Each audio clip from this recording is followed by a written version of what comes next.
Hello, good evening, everyone. Hope everyone is well and welcome to my channel. And today I'm going to be talking to you about seasonal business recovery strategies, how you can maximize your team's potential. Now, I really want to talk to you tonight about the strategies that you can actually use during these seasonal ups and downs in your business to ensure that your business not only survives but also thrives as well. So I want to explain to you about the seasonal challenges, and I've mentioned it before in my previous videos, that within a business there's going to be busy periods and there's going to be quiet periods, and you as the business owner really needs to assess this. We've really got to go deeper into our business planning when we're actually creating this seasonal times, because if we really do our research and if we've got that history from what happened previously 12 months before, or the 24 months or 36 months before, for example, this will give you a good idea of when you've got your quiet periods and when you've got your busy periods. So your seasonal times, when things are quiet, then you reduce your staff hours. You also reduce the number of staff that you have on at the same time, for example. When you're going through your busy periods, then you're going to increase your staff members, and then you will balance it out that way. And the times when you've got your quiet periods, that really should be the time that you use that time to actually save more money as well. Okay, so I'm going to go into this briefly. So just to go through that, you can actually use this to save some money, additional money, according to what it is you've got available each month for your crisis fund. So this is the reason why I'm talking to you in this way, so that you're preparing for if you do get hit by the inflation in 2025, for example, and beyond, that you've got some sort of a structure, a crisis plan. So if you're looking at using healthcare assistants, for example, and then you've got your office staff, for example, and you've got really, a quiet period, you don't need to have lots of office staff in that's not money producing. So look at that wisely, and I'll go through that in a moment. Okay, so we've got our 2-day event, which is December the 27th and the 28th, and I want to encourage you to attend this, because I will be going in deeper insights so that you can really grasp what I'm talking about here. So what I want to say to you is that there's a reduced cash flow. During certain times of the year, you are slower, for example, for your industry, and this could be, your type of healthcare business. It may be quieter at a certain time of the year, and then it will be busy at the busy periods, which usually is, the winter months, like now, for example, due to more hospital admissions, for example, people being more sicker, for example. It really depends on your location and your environment, and you really do need to assess that for yourself. But I'm trying to explain this to you so that you can start thinking about this ahead of April 2025, for example. So you don't want to have overworked core staff managing burnt out during the peak periods, for example. So really gauge it properly. So again, you don't want to have inefficient resources. Your field staff often are underutilized. When I'm saying this, I'm referring to healthcare workers, nurses, for example. They're out there doing the work, getting money in for your business, and they can be really utilized during your quiet periods, where you sort of say, okay, there's no work for you, but yet you've got all your office staff doing stuff really that really they could not do the work and let someone who is more resourceful working for the company, so they can go out, cover calls, for example, but at the same time they can pop into the office and do a bit of work, some administration work, if they are suitable, for example, or they could do the on-call, for example. Okay, so look at your busy periods. Have you ever experienced this for yourself in your business, where you see a drop in your hours, for example, or at a certain time of the year? I'd love for you to drop a comment and let me discuss it with you, for example. So let's discuss this. Okay, so I'm going to go through this strategy, leveraging your field staff during these seasonal quiet periods. Okay, train and upskill staff. Offer cross-training opportunities to the field workers that you have, because they'll be happy that you want to invest in them, in their development, for example, and you can use them in this way to versatile the contributions that they can make to your company. For example, train your field staff to assist with customer service, admin tasks, or sales, for example, if they're good at talking, for example, and they know the care sector already, so why not use them in that way? Look at your office staff as getting office staff on a self-employed basis and use them as and when you need to have them, not on a permanent basis.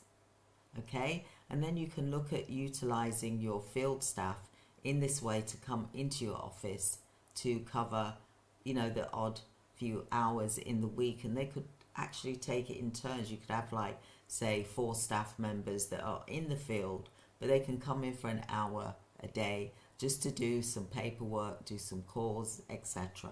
Okay, this is how you can utilize your staff members. Okay, so assign your seasonal task, like they could do outreach, they could do quality assurance, they could call clients, and just say, how was your care today, or the week, for example. Make sure it's not the ones going out doing the care that's making these calls, because then that could be a conflict and a difficult conversation, for example. So assign a seasonal task like inventory planning, and the field staff that you've got can do this, because this will then be cost saving for you, and you're avoiding having to pay for having office staff in the office full time when you don't actually need them full time during this quiet time. Okay, because I've noticed, I've seen it myself, where you'll see that they're not doing much work. That's a sign. Or they're getting up a lot for doing teas and coffee, a bit too much than what they should be doing. They're perhaps having conversations, long conversations, when these are signs that you can see in your office that your team, maybe you don't need all of them there in the office. And I'm not trying to be negative, I'm trying to help save a business here, because this is really serious. So you've got to look at these cost savings and avoid new hires. Keep staff engaged and motivated. You can get some apprentices in, like I said, come April. The hourly rate in the UK is £7.75 per hour. You could get virtual assistants in, for example. There's so many different variations that you can do. Now, another one is the flexible workforce model, on-demand scheduling. Use part-time or on-call staff models for busy seasons. And then you can use like virtual assistants, for example, or you can use, like I said, apprentices to help fill the gaps. So when you look at using this model during your spike periods, your seasonal spike periods for your clients, it will really help you, and you can save money that you would have spent during your quiet periods, instead of giving it to your staff in the office, reduce their hours down and put that money that you're savings in your crisis fund. So you're doing this extra amount, then the 10%, it then can become 15% that you're saving a month, for example. Another thing that you can do, if you get the AI in, then it can really reduce a lot of manpower. When I say in the office, I mean that in that way. Okay, so look at some AI tools. I'm going to go through some AI tool, and we're going to go through some planning so that you can save money for your organization. You could actually possibly save more than 15% during these quiet periods and your busy periods as well.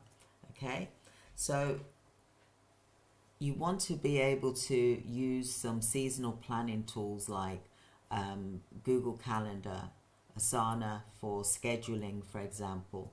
Some finance tools that you can use are apps like QuickBooks to prepare for when you've got, because you don't really need a bookkeeper in.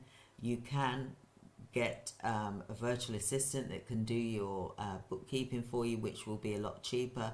You don't need to have someone in the office. Look, I did that years ago where I had a bookkeeper in the office full time, and I didn't need them full time. I should have just had them for 5 hours a week, for example, if that. You know, it depends what they're doing and what time of the year it is and how many bookkeeping activities is going on. So really assess that as well.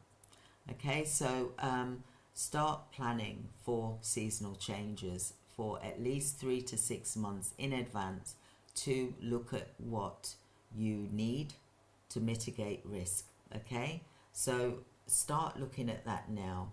Now is the time to do it. I know it's the holiday period, but now is the time to do it, to start really planning.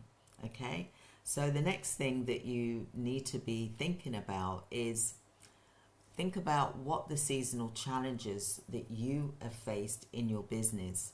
Have you ever noticed that there were times where things were busy and then you had loads of staff members, and then when things went quiet, then you still had loads of staff members? Have you ever noticed that? If you have, drop a comment here as well. Do you currently cross-train your team members for seasonal needs? Start looking at doing this, because this is important for you to look at this aspect, because start doing it now in preparation for April, for example, 2025. Just have them come in for 5-10 minutes just to talk to them about some of the things that you would like them to do. Get them to show you what they can do just for 5-10 minutes, so that you're building up their strength, their development strength, for example. Okay, so just think about that. I would love for you to make a comment here as well. So what I'd like you to do is to think about seasonal changes. I don't really want you to think about, you know, this is going to disrupt my business. If you plan strategically and use your team effectively, it won't disrupt your business. You've really got to start thinking about this. If you're going to look at building a crisis plan, if you're doing your business recovery strategies, this is part of that strategy that you need to really look at implementing. Because as a business owner, you need to really be scanning like the hawk above, scanning what is really going on in your business throughout month to month, year to year, so that you know how your business works as well. So do join me for the free bootcamp, which is the Business Recovery Bootcamp, and this is on December the 27th and the 28th from 2 p.m. to 7 p.m. where I'll be going deeper into these strategies with you. So I encourage you to like and share and subscribe for more valuable insights. because I want to be able to share this with you, and I want it to be something which you're able to action and take and implement. So what I've discussed with you today, hopefully you'll be able to implement this and start taking action on this. And tomorrow we're going to, well, first of all, I'll go through what we've covered today, just so that you've got that in your minds as well. So today is about reducing cash flow during certain times of the year. Is slower for many industries as well as healthcare. Overworked care staff. You want to be able to manage burnouts during the peak periods as well. Obviously you need more staff on to help with that. So the virtual assistants, you can even use the apprentices, the young people, for example, during these periods as well, for example. And then there's also, we covered the inefficient resources utilization by not using your field staff often enough. So they're often underutilized between those busy periods where you could have used them. So I discussed them in this video, and I'll be discussing that in greater detail with you to help with your cash flow during these seasons to help you save money, because this is the goal, to help you save money in preparation to add to your crisis fund. And tomorrow we're going to be discussing a few more things as well, which is to do with AI, because I want to really go into this in greater depth with you. So we'll be discussing quite a few things this week. AI training, I'm going to go through that with you, the pros and cons of this as well. I'll also be going through the different models in AI that are being used in healthcare, for example. Tomorrow I'm going to be doing the video which is to discuss the AI models with you, as well as the different aspects that you can use. So again, tomorrow it could be a bit more lengthier, so we'll be going through the building a healthcare AI business plan. That's what we're going to be discussing tomorrow, and I want to really do this from the idea to you to make it a reality, and this will become your healthcare AI business blueprint as well. So I hope that you've enjoyed that. I'm going to be putting the link here so that you can see it as well, and join me tomorrow. Do like and subscribe so that you can get notifications for when I'm going live, so that you're also informed and able to join me as well. So I hope that you've enjoyed the discussion today, and I've really enjoyed talking to you all today, and thank you so much for being here today. And this is the live stream, and you can watch the replay. For those of you that are watching the replay, you can also just let me know that you're watching the replay. You can comment if you've got any questions as well, because we really do need to look at all of these different business models for our business in preparation for 2025. So I hope that you've enjoyed today's training. I look forward to going live again tomorrow with you at 7 p.m. UK time, and I will see you on the internet.